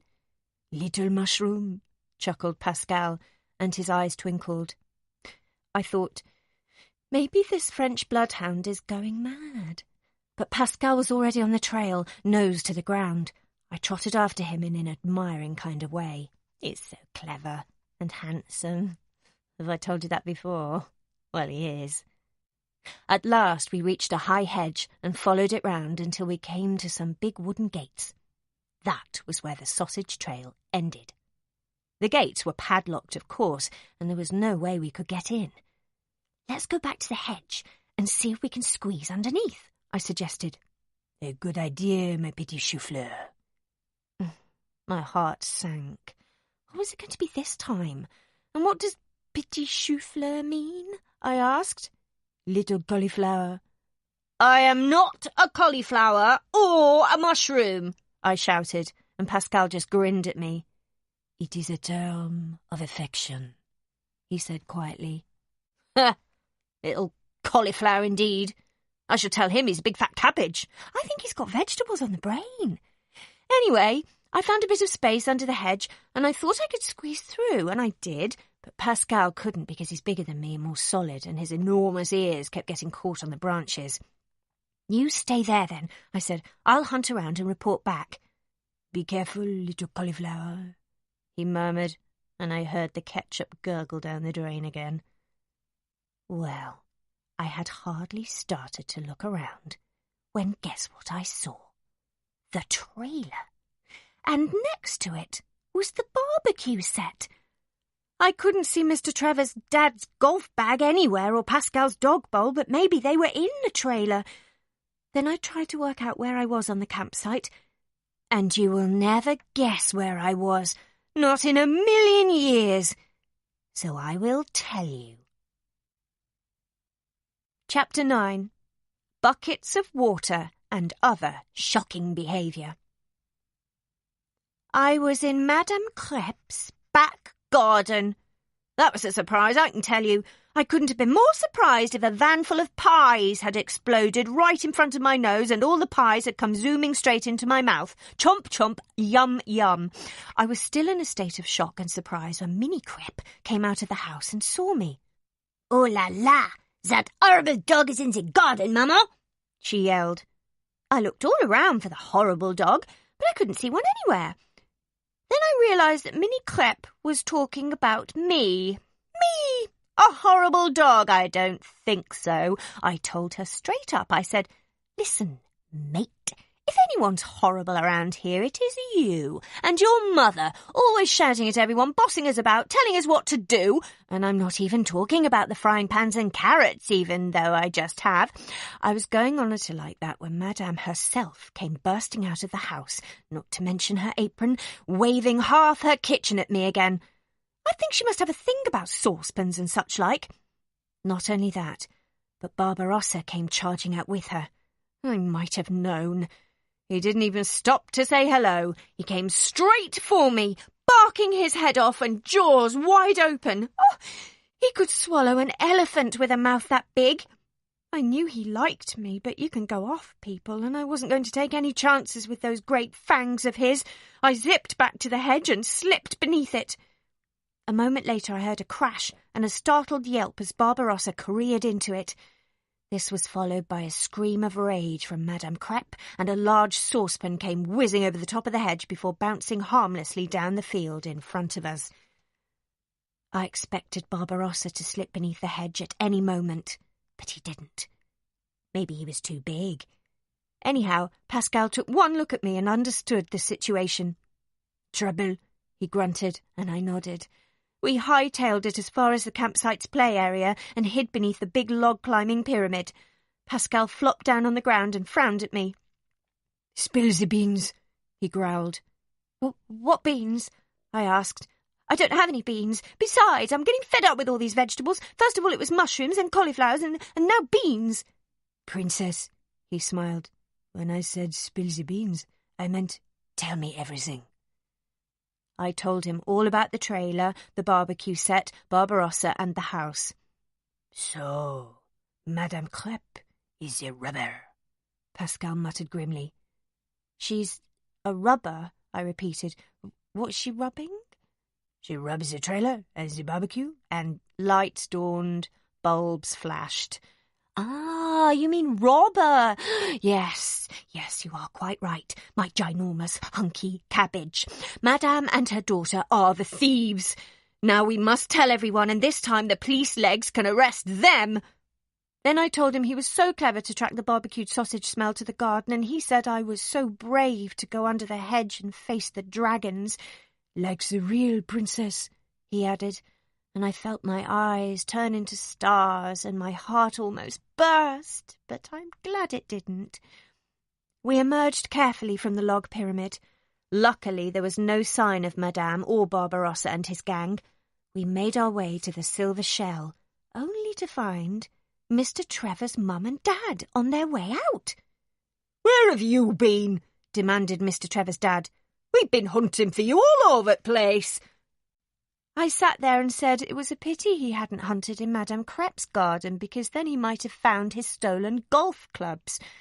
Of course, he didn't understand a word or a woof. I said, those two legs really are the most useless things in the history of nature. In fact, if there was a museum of stupidity, those two legs would be the biggest exhibit of all. "We are going out," said Mr. Trevor's dad. "We're going into town to get some food. Trevor is on the water shoot with Emily. He won't be long. Make sure you behave yourselves." I looked at him. Behave myself? What did he think I was? Some kind of super-criminal hooligan kind of dog? I was shocked. I looked at Pascal and said, "See what I have to put up with?" Pascal nodded wisely. He is such a support. Anyway, we had to stop them from going, so Pascal stretched himself in front of the caravan door, so Mr. and Mrs. would have to climb over him if they wanted to go anywhere at all, and I told them everything I knew about Madame Crepe and the stolen equipment. "So, you must call the police legs and tell them, and then they can come to the campsite and arrest Madame and Minnie and put them in jail," I explained. That was when Mr. Trevor's mum threw a bucket of water at us, including the bucket. It landed on my head, and everything went dark and I couldn't see, and all I heard was a lot of scuffling and Pascal moaning, and then it went quiet. By the time I got the bucket off my head, Mr. and Mrs. had gone, and all that was left was a large puddle on the caravan floor, and an even larger mountain of wet brown fur sitting outside and looking very sorry for itself. "I'm wet," Pascal said. as if I hadn't noticed. He got to his feet and gave himself a shake. Have you ever been in a monsoon? I hadn't either, until Pascal shook himself dry. Now we were both soaked. I was about to complain when Trevor and Emily appeared. They were wearing their swimming cossies and had towels wrapped round them. He was wearing a face like thunder, and she was trotting happily at his side, trying to hold his hand. Sweet. "What have you two been doing?" demanded Trevor. "Having a water fight?" I could have asked him the same question, since we all seemed to be wet. They came into the caravan to dry off, and we followed them in, and I tried to explain about Madame Crepe all over again. I even did my very best ear semaphore signalling, but Trevor was just being dense and didn't understand a woof I said. He went into the little kitchen to make some sandwiches or something because Emily said she was hungry. I said I was hungry too, and Pascal said he was hungry, but Trevor didn't bother to make either of us sandwiches. Typical. He just ignored us. We could have been invisible. The caravan door banged shut, and I thought it was the wind, but it wasn't, because then the caravan gave a little rock, as if a mini earthquake had taken place. And just as we were all looking at each other and wondering what was happening, the caravan began to move. It did. In fact, it wasn't just moving. It was travelling. Hey, we were being towed out at the caravan park. Someone was towing us, and it certainly wasn't Mr. Trevor's mum and dad, because they'd gone to town in their car. Trevor scrambled to the window at the front of the caravan. He stared out and then turned back and looked at us with a face as white as a bowl of milk with a hole at the bottom. "It's Madame Crepe," he cried. "She's stealing the caravan, and we're being kidnapped." Chapter 10. It all gets terribly exciting. Trevor was right. Madame Crepe was stealing the silver shell. Maybe she didn't know we were inside, but the fact was that we were. Now the silver shell was bucketing about, and we were slippy-sliding all over the place. Nothing had been put away, so plastic plates came whizzing off the table and skittered across the floor. Pans fell off the cooker, the wardrobe door banged open and vomited shirts and skirts and socks and shorts and underpants across the room. Pascal had spread-eagled himself on the floor in an effort to stay in one place. It didn't work. As we hurtled round corners, he slid everywhere like a strange furry plane that had crash-landed. Inside a caravan. "Do something, Trevor!" Emily cried. "You must save us!" And I thought, yes, Trevor Two-Legs, save us, do something, that would be a good idea. And then he did. "My mobile," he shouted. "Quick, Emily, what's the emergency number in France?" 112. No, wait. 123. 122. 211. I don't know, I can't remember. Huh. Girls are useless. Hang on, I'm a girl. So we're not so useless after all. In fact, I am very clever. Not only can I stick my back paws in my ears, I can eat ice cream and roast beef at the same time. I bet you couldn't do that. "I think you were right the first time," said Trevor Two-Legs. "I'll call 112. It worked. "Police, can you understand English?" "You can. Ooh la la. We are prisoners in a stolen caravan. We're being kidnapped from our campsite. No, I don't know where we are. If I look out the window, I can see we're following the river." "Which side of the river?" The left-hand side. "Please come quickly." "Whoa!" That was when we went whizzing round a sharp bend and Trevor was thrown onto the sofa. "How many?" There are 2 of us." My ears went on red alert, I can tell you. 2 of us, I told him. I said, "Listen, mate, there are 4 of us in this speedy house on wheels. We might be dogs, but we are just as important as you are. If it hadn't been for us, the stolen property would never have been discovered. In fact, if it hadn't been for us making that discovery, then Madame Crepe probably wouldn't have stolen the silver shell, and we wouldn't be in this dreadfully dangerous situation that we are in right now. In fact, put like that, it's all our fault. Oh dear, I should have kept quiet, shouldn't I? It didn't matter anyway, because Trevor had no idea what I was woofing on about. He was far too busy phoning his parents and telling them what was going on. "Dad, stop shouting at me and listen. It's not our fault. Madame Crepe has stolen the silver shell. I've already told the police." "Yes, of course I'll tell Madame Crepe not to scratch the caravan." "No, Dad, I don't know if Madame Crepe has got your golf clubs with her. Just come and save us, please." We were really speeding along now. We'd managed to squeeze ourselves into tight places where we could hold on to something. My teeth were gripped firmly round a table leg. Even so, sometimes I was under the table and sometimes I was swooshing out around it, polishing the floor with my tail. At last, in the distance, we could hear police sirens. Wee-woo, wee-woo. They were getting nearer and nearer. Trevor rushed to the back window. "I can't see them yet," he yelled. "They're still some way off. I bet Madame Crepe must have heard them." He was right, too. The silver shell began to slow down. Madame Crepe was coming to a stop. We were saved! Trevor was back at the front window watching as Madame pulled over to the side of the road. She leapt out, raced round to the back of the car, unhitched the caravan, whizzed back to her car, and took off again. Without us. She was making a run for it. Emily threw herself into Trevor's arms. "You saved us," she cried. "You saved my life, again. You are so brave and so handsome." Hang on a minute, I thought that's what I say about Pascal. He's brave and handsome, although he isn't quite so brave and handsome at the moment because he's just been sick on the caravan floor. It must have been all those bendy roads and all that bouncing. I shall probably have to hold his paw and lick his ears again. And just as we were thinking, "Whoopee, we're all saved," the caravan began to move again, all by itself. It wasn't being pushed, and it wasn't being pulled. It was simply rolling downhill, straight towards the river. "We must jump out," Trevor cried. "We're going too fast," sobbed Emily. "We're going to die and get wet." Then everything went higgledy-piggledy-bounce, and there was an enormous splosh.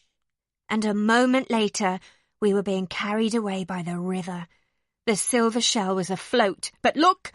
Water was coming in under the door. The police sirens were right beside us now, and we could see them racing along the road. And there were Mr. Trevor's mum and dad too, and Emily's parents, all in their cars, bouncing along the riverbank, waving and shouting at us. 2 police cars went speeding ahead. Mr. Trevor's dad was bellowing at us from his car. "They're going to throw a rope for you. Hang on to it and we can pull you to safety. The rapids are just ahead. You don't want to get caught up in them. The caravan might get scratched." Looking out of the front window of the caravan, we could see the police legs up ahead, waiting to throw a life-saving rope to us. Trevor balanced on the table and opened the roof hatch so he could stretch out and catch it. But when Mr. Police Legs threw the rope, it missed by miles and simply fell into the water. "We're going to drown," Emily sobbed.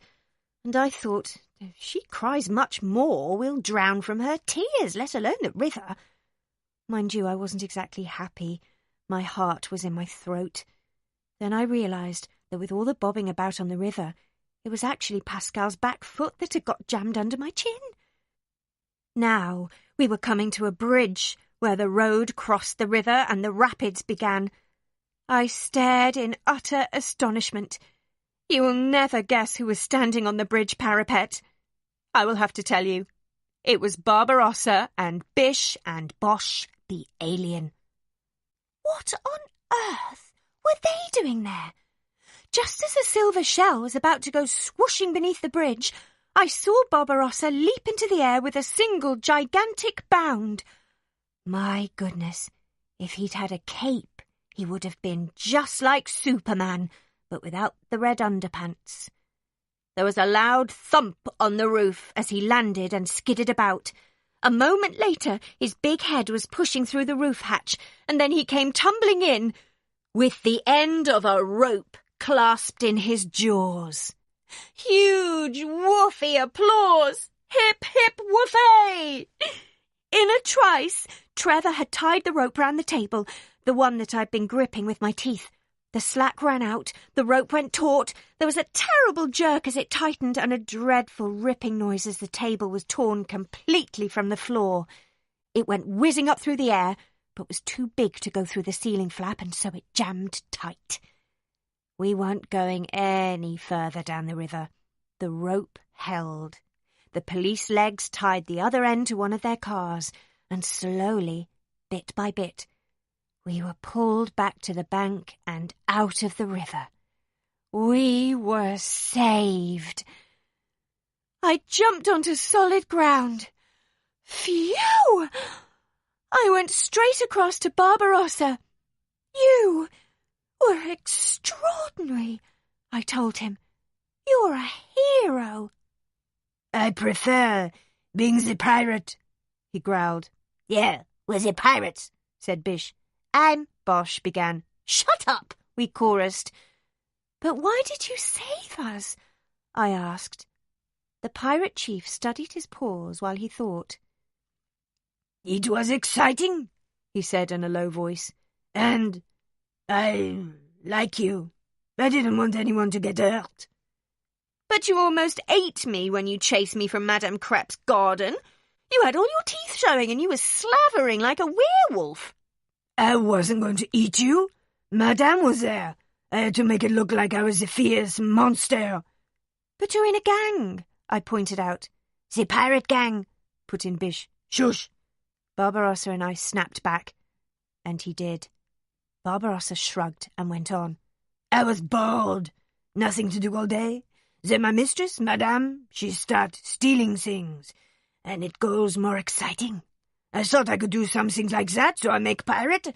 Then you arrived on the campsite and everything changed because you're so different. Annoyingly different. I was trying to make my life exciting, but you are exciting. That's how I want to be. I looked at Barbarossa. He was quite cute, really. All he wanted was something to do. I felt I should show him how grateful I was for saving us all. So I bit his ear and said he was a cauliflower. But he just looked puzzled. Very puzzled. Chapter 11. Croissants, baguettes, postcards. All around us, the two legs were patting each other on the back and yakking frantically at each other the way they do when there's a bit of drama going on and then it's all over. They talk about it for hours. I just go to sleep. Trevor and Emily were checked over and found to be shaken and a bit damp, but otherwise all right. Trevor saved us, Emily said, clinging to her hero. It was amazing.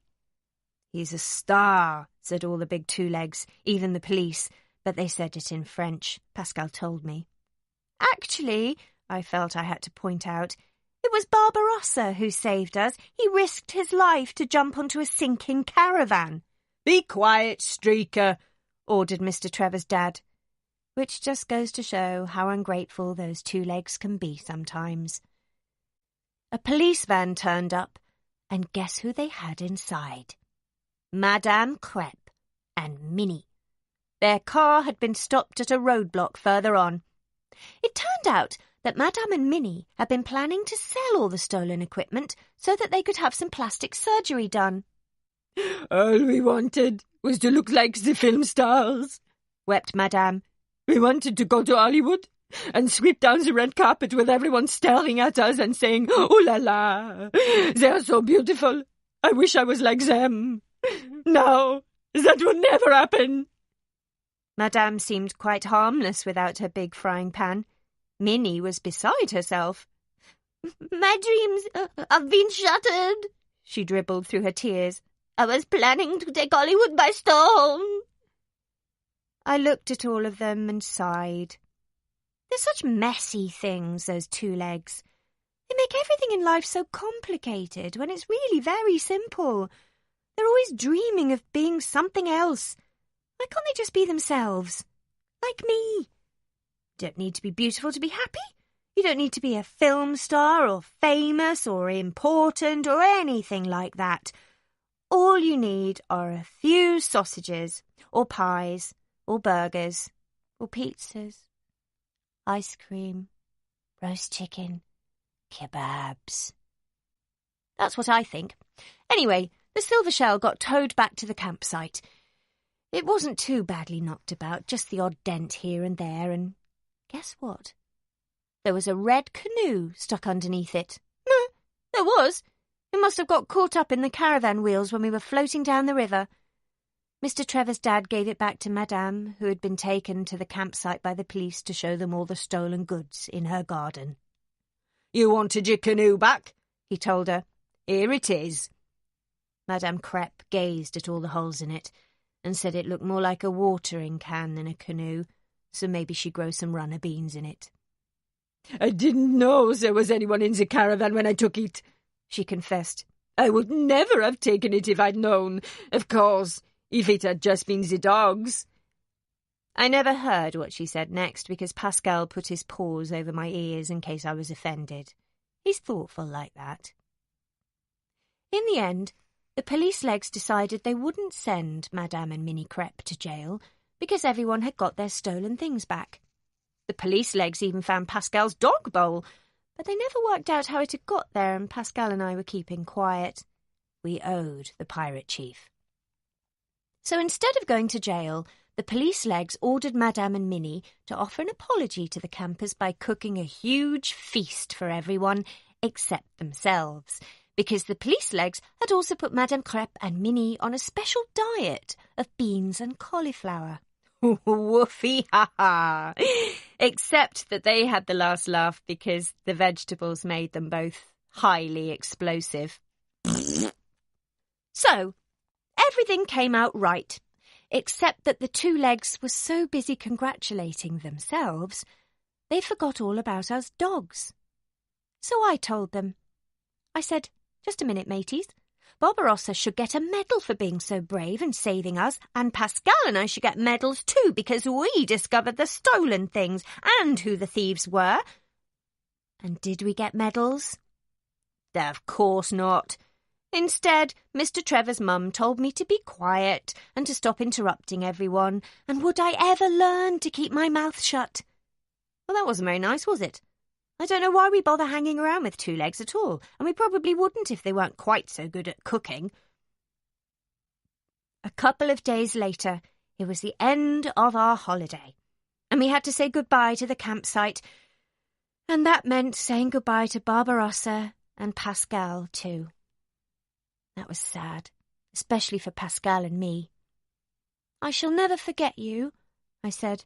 You must come to Britain sometime. Maybe you will return next year, Pascal suggested, and I smiled and nodded, because maybe I will. But of course, I don't know what's going to happen from 1 minute to the next in my life. I mean, 1 minute I'm being almost barbecued, and the next I'm in a caravan floating down the river.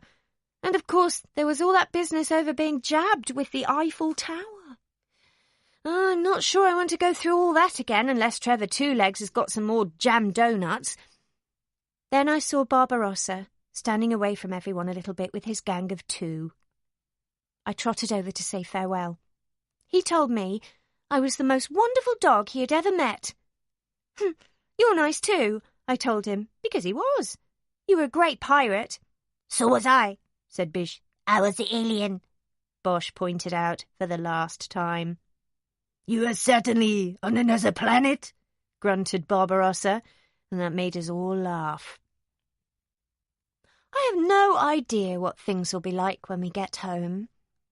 I think Trevor Two-Legs might have a few problems. Do you know how many postcards he sent Tina while he was in France? None. He's going to have fun explaining that one to Tina. Not to mention Emily, who kissed him goodbye and told him she would come and see him in Britain. As for Mr. Trevor's dad, he didn't manage to get one single game of golf all the time we were there. Poor man. Maybe we shall have to come back to France and the campsite after all. Croissants, baguettes, French sausage. Chomp, chomp, yum, yum. That is the end of Kidnapped, the 100-mile-an-hour dog's sizzling summer by Jeremy Strong.